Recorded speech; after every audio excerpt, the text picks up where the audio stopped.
Hello everyone, welcome to the amazing story. Ready to laugh? All said, helping Xiaoyu won't end well. So it's not just about money. Xiaoyu will pack like a thief hiding valuables. But then, just as she does, an old lady suddenly pops out, grabs Xiaoyu as if in a concert, knowing her intent. Xiaoyu screams like a scared cat.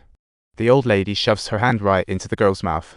Just then, Xiaoyu spots the hanging wheel above her and quickly grabs a knife to cut the rope. She knocks the old lady out for a moment, then drags all her stuff to a thrift store, only to get $3,800 back, and deep down she knows she's in big trouble. Back home, she cries and eats all the desserts she usually avoids.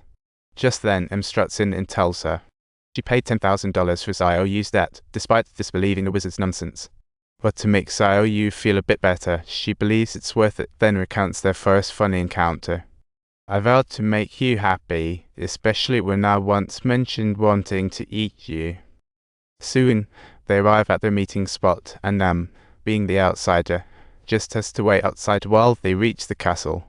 All and his master have been waiting there for nearly a century. The master tells Xiaoyu that years ago she had faced off against the old lady. Back then she couldn't save a little boy and just watched him dragged into hell, and she's been waiting for 40 years for a chance to deal with that old lady. After that, the master starts setting up for the ceremony, right in the middle of the castle hall, where everyone finds their seat. At that time, the apprentice quickly pops in with a goat he just sliced. The master says he'll channel the old lady soon, and Xiaoyu's job is to let her hand touch the goat while the apprentice brings down the knife. Of course, once they take the goat down, the old lady will be out of the picture for good. As the incantation gradually takes effect, the nightmare also begins to unfold. Instead of the old lady, a bunch of homeless spirits begin slowly making their way towards Xiaoyu. The master yells at them and poof, they vanish. Only then does the old lady finally show up. Guess who I am? What do I want? I crave to steal Xiaoyu's soul.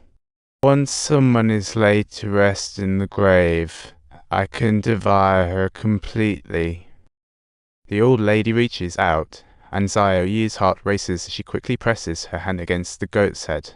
Y won't let the apprentice help, but he's still too green and he ends up cutting the rope by mistake and gets bitten by the goat. Now he loses control to the old lady. Y tries to fight her off, but he's clearly outmatched and ends up flat on his back. Seeing Xiaoyu about to be taken, Y desperately calls to his familiar master, hurry, wake up. Whilst counting the stars here, a plume of red smoke bursts from the apprentice's head, making it feel like a comedy, and the old lady gets spooked and runs off. But the master collapses to the ground. Xiaoyu is filled with guilt, feeling it's her fault the master sacrificed himself, but then Y drops a bombshell. The old lady wasn't destroyed, she's just temporarily banished. She'll be back for you tomorrow. Xiaoyu's mind goes blank. Is she really just meant to wait for her doom? But then Y throws her a lifeline.